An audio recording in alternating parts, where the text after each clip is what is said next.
Hi you guys, I know I've been MIA on here for about a year now, so I wanted to hop on here and just chit chat with you while getting ready and talk about my life and what's new. So let's jump right into it.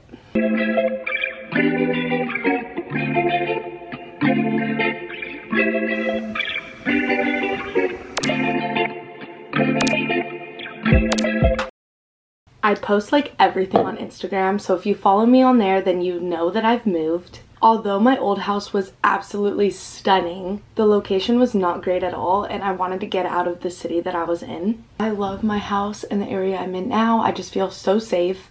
If you guys want, I'll do a fun little house tour. This house is actually bigger than my old house. There's more rooms and more square footage. They're just not huge ceilings, so it makes it look smaller, but my old house surprisingly only had 2 bedrooms. For how big the house is, 2 bedrooms is insane. This house has 5 bedrooms and 4 baths. This is my first time ever in my whole life living in a new build. Growing up, my parents never had the money to get a new build. We were always in rentals, and the first house they bought was actually a fixer-upper. 7 years later, the house is finally like getting done. The house is stunning now, but when I lived there, it was not the greatest. Being able to like get a house, and especially a new build, has been like so insane to me, and I'm so grateful because I never got to experience ever having this growing up, so it just hits different. Totally forgot to do my eyebrows. Next thing is I had a baby. His name is Stetson Dane, and he was born September 27th. Literally the best day of my life. My first birth went oddly well and very fast. I was having contractions for a week before I went into labor.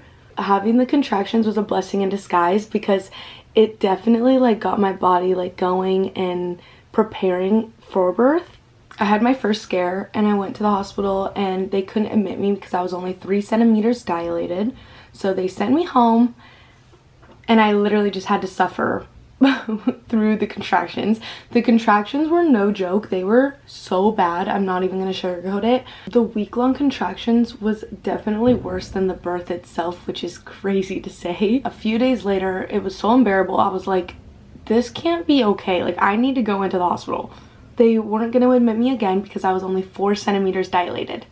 But then they called the doctor and my doctor was like, no, we should admit her. Something's going on, especially because she's been contracting for a week and in so much pain. Like, there's something happening down there.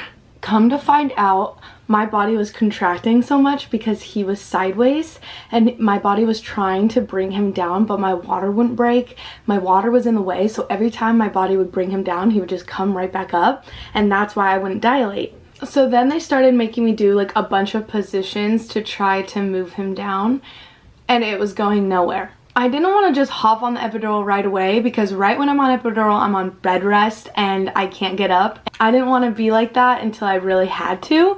So I tried as long as I could, did a bunch of positions, I ate my dinner, went to the bathroom, had everything done, and then I was like, okay, put me on the epidural, please.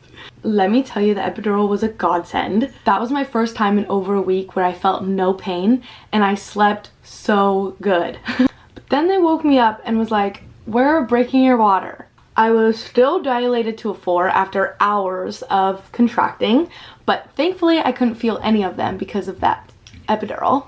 Contracting for that long and still at a 4, they were like, yeah, we're breaking her water. I went from a 4 to a 9 instantly.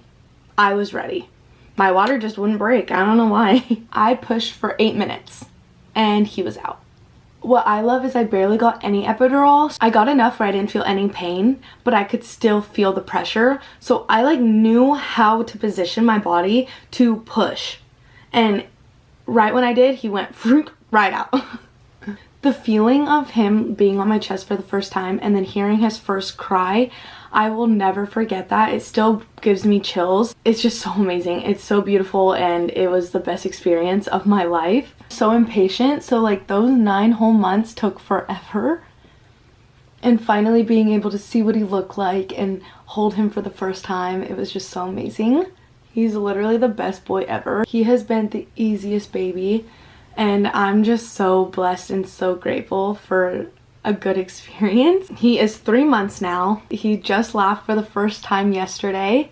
Also, thank you for just being here and experiencing these beautiful moments with me. I know that my life got very chaotic and very crazy for a short amount of time, and it was very hard to keep up with. Lesson is always follow your gut. I have always followed my gut. That's one thing, is through this life, when I have a gut instinct, I listen to it and I follow it.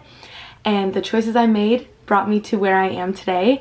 Putting my life on social media has brought me a lot of people's opinions, their comments, and that's just life. That's what happens when you do put your life on social media for millions to see. Becoming a mom has literally gave me a whole new purpose in this life, and I literally thank God every day for being able to make me a mom, and I never take that for granted because it has been so life-changing. I have 2 puppies. We got a golden doodle and then a Saint Berdoodle. We adopted the Saint Berdoodle. His name is Sir Winston, and he is ginormous. He is over 100 pounds and he is only 7 months. He is a big cuddle bug and he is such a good boy.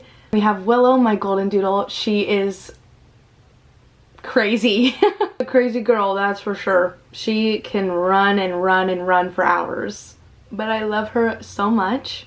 Of course, my cat Kona, she was my first ever animal, and she is my girl. She is my best friend. She cuddles with me all the time. She follows me literally everywhere.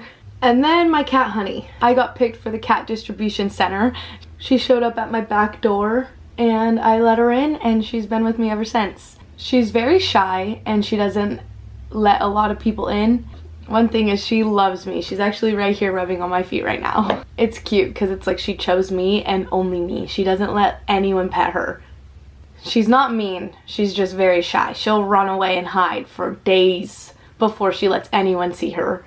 As you can tell, I've been extremely busy. I'm trying to upload at least 1 YouTube video a week, maybe more if TikTok does get banned. But I'm here for the long run and I won't be gone for a whole year anymore, I promise.